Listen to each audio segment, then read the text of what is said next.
اللہ کے نبی اپنی ماں کے مونڈے کے ساتھ لگ کے بیٹھے ہوئے تھے کیونکہ ماں دم ہار رہی تھی اور بچے کو پتہ نہیں چل رہا میری ماں کو ہو کیا رہا ہے.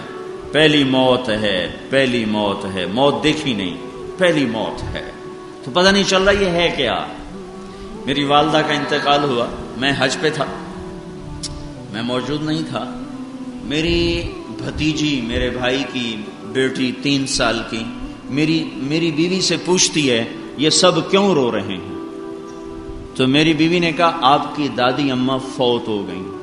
وہ کہنے لگی فوت کیا ہوتا ہے؟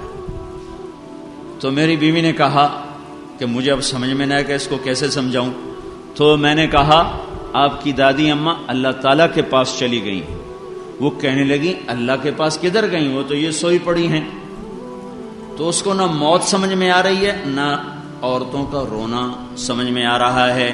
یہی حال میرے نبی کا ہے، کندھے سے لگے ہوئے ہیں اور ماں کو پکارتے ہیں تو ایسے آنکھیں کھولتی ہیں، پھر آنکھیں بند ہوتی ہیں، پھر وہ اماں اماں کہتے ہیں، پھر آنکھ کھلتی ہے، پھر بند ہوتی ہے.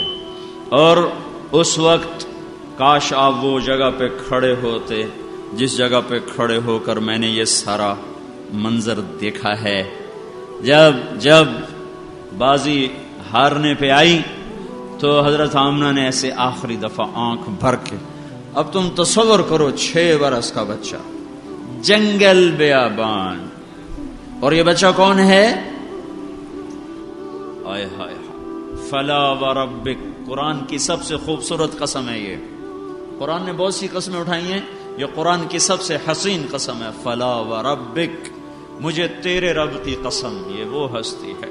والضحی، مجھے تیرے روشن چہرے کی قسم. واللیل اذا سجا، تیری گھنیری زلفوں کی قسم. والضحی، مجھے تیرے روشن علم کی قسم. واللیل اذا سجا، مجھے تیری ستاری کی چادر کی قسم جس میں تو امت کو چھپا لیتا ہے.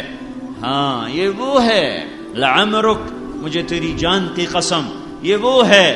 یاسین والقرآن الحکیم انک لمن المرسلین، جس کے لیے قسمیں کھا کے شہادت دی جا رہی میرا رسول ہے. یہ وہ ہے جس کے لیے خود اللہ وکیل صفائی بن کے آ رہا ہے. والنجم اذا ہوا ما ضل صاحبکم وما غوا، ایک اعتراض ہوا، اس کا جواب ما ینطق عن الہوا، دوسرے اعتراض کا جواب ان هو الا وحی یوحا، یہ تیسرے اعتراض کا جواب علمہ شدید القوا ذو مرۃ فاستوى وهو بالافق الاعلى ثم دنا فتدلى فكان قاب قوسين او ادنى، یہ چوتھے اعتراض کا جواب ہے. فاوحى الى عبده ما اوحى، یہ 5ویں اعتراض کا جواب ہے. ما كذب الفؤاد ما راى، یہ 6ٹھے اعتراض کا جواب افتمارونه على ما يرى، یہ 7ویں اعتراض کا جواب ولقد رآه نزلة اخرى عند سدرة المنتهى عندها جنة المأوى اذ يغشى السدرة ما يغشى، یہ 8ویں اعتراض کا جواب ہے. ما زاغ البصر وما طغى، یہ 9واں اعتراض لقد رآ من آیات ربه الكبرى، یہ 10ویں اللہ خود وکیل صفائی بن کے آ رہا ہے. یہ اعتراض، یہ جواب، یہ سوال، یہ جواب، یہ بکواس، یہ جواب، یہ تمہارا ہذیان، یہ اس کا رد. یہ وہ ہے، یہ وہ ہے جس کے لیے آسمان زمین کی تنابیں سکڑ گئیں، سمٹ گئیں، پردے اٹھے اور حبیب اور محبوب آمنے سامنے ہوئے اور ہم کلام ہوئے.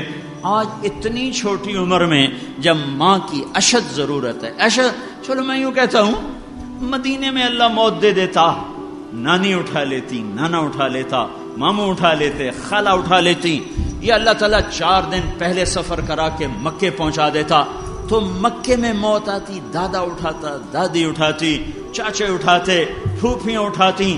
یہ تو نوکر کھڑی ہوئی ہے، خادمہ سے کبھی کسی کو تسلی ہوئی ہے؟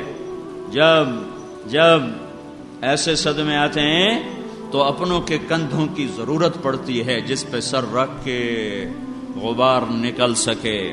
جب ایسا کندھا نہ ملے تو وہ اندر میں زخم بن جاتا ہے.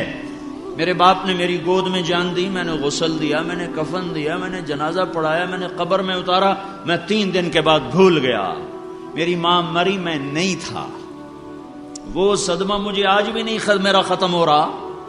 حج کا سفر تھا، کوئی مجھے کندھا نہ ملا جس کے سر رکھ کے میں اپنے غبار کو نکال سکتا، میرے آنسو نہ نکلے، وہ اندر ہی اتر گئے، آج بھی بہ رہے ہیں۔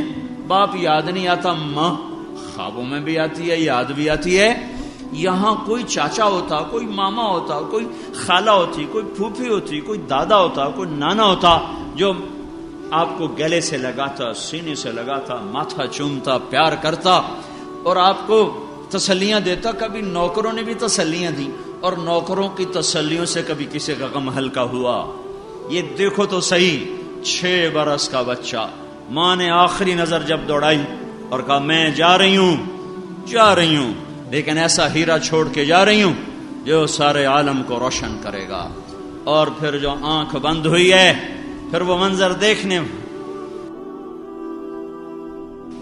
ہائے ہائے، جب 6 سال کا بچہ ماں کے سینے پہ سر رکھ کے رو رہا ہے، اور اماں ہے، اور جواب اس وادی میں اترنے کے بعد جواب نہیں آیا کرتے۔ معصوم بچے تجھے پتہ نہیں ہے کس نے قبر کھودی، مجھے نہیں آج تک سمجھ میں، چونکہ کسی کتاب میں نے نہیں پڑھا کس نے قبر کھودی۔ ممکن ہے کوئی راہگیر، کوئی ابوا بستی 6-7 میل دور ہے، وہاں سے کسی کو بلایا گیا ہو، چونکہ ایک عورت کے بس میں نہیں پتھروں کو توڑ کر قبر کھودنا، پہاڑیاں ہیں۔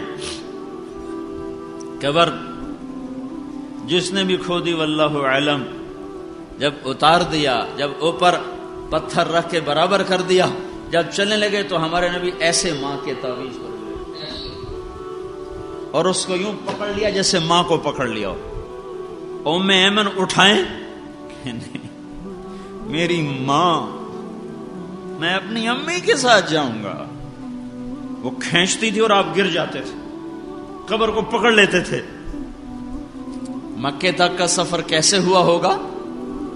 یہ زخم کیسا اندر میں جا کے جگہ اس نے بنائی کہ آپ مدینے میں کہہ رہے ہیں کاش میرے ماں باپ ہوتے، میں ان کی خدمت کرتا، اور نہیں تو میری ماں تو ضرور ہوتی، میری ماں ہوتی، اور میں عشاء کی نماز، عشاء کی فرض نماز، نفل سنت نہیں، کہ میں عشاء کی نماز کے لیے مصلی پہ کھڑا ہو چکا ہوتا اور نیت باندھ چکا ہوتا، اور سورت فاتحہ میں نے شروع کر دی ہوتی، اور ادھر سے میرے گھر کی کھڑکی کھلتی اور میری ماں کہتی محمد، تو میں نماز توڑ کے کہتا لبیک یا ام آہا۔